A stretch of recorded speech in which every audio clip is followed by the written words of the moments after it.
Hello everyone, welcome to Moments That Made Us, where I'm going to be talking about events that led Mexico to where it is today. In today's episode, I'm going to be speaking about the pre-war reform period that took time in between 1824 and 1857. Well, we have to start now because Mexico was in a big crisis after all of the independence things happened, and there is a lot to talk about. Well, first of all, you have to imagine this. Mexico becomes a free country. It becomes independent from Spain. It is, free and everything is going well. But then a big question comes for everybody. What are we going to do now? What is our country going to be? Are we going to be a monarchy or are we going to be a republic?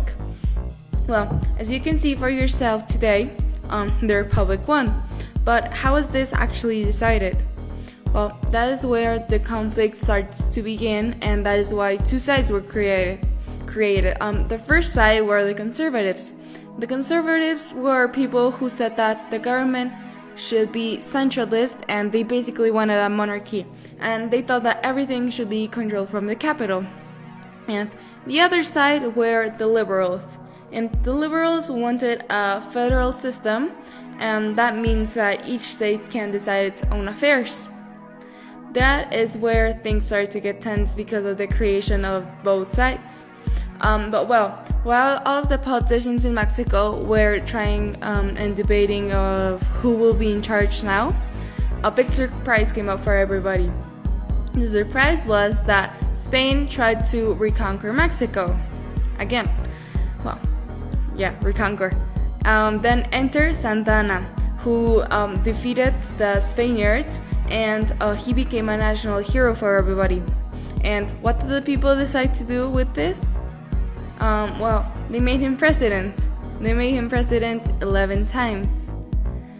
Now, speaking of Santa Anna, it wasn't all glory and victories for him, because in 1836 he was captured by the Americans, and for the Americans to release him, he had to sign a treaty in which Mexico gave up Texas to the Americans.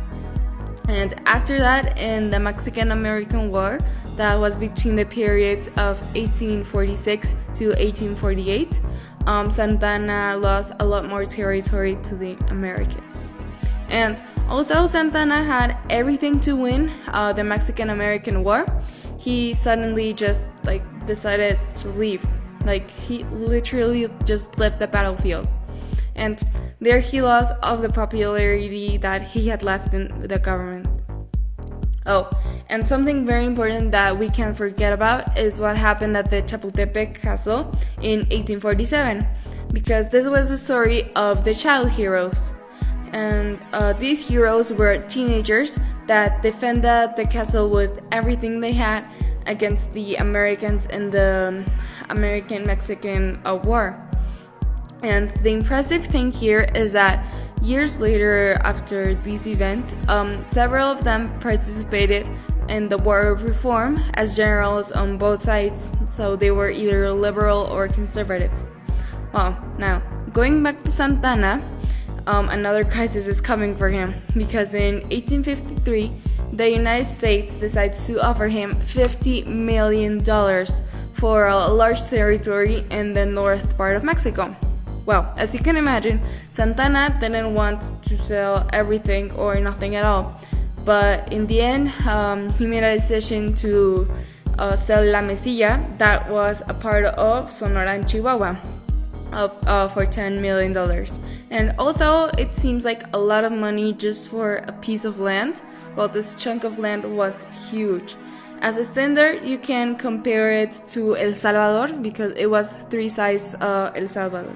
And maybe it wasn't a good idea for Santa Anna to sell this piece of land, but oh well. And of course, everything has an end, because in 1854, the Plan of Ayutla appears. This plan was led by Juan Álvarez, who was a former child hero. This plan managed to remove Santa Anna from the power of the presidency. After Santa Anna was removed, then Álvarez became president, but he didn't last in that position for a long time. He decided to resign and left the presidency in charge of Ignacio Comonfort, who was somewhat a neutral politician as far as liberals and conservatives go. And that leads us straight to the water reform. Well, but that's a topic for another time. Here, Mexico was searching for its identity with many different ideas of how to govern a country. And it is normal for a conflict to arise when the country is trying to decide what's best for everybody. But the important thing here is to never lose sight of what you want to achieve, and which in this case was a fair and sovereign nation. Thank you for watching, and I hope you like all the other videos the same. Thank you.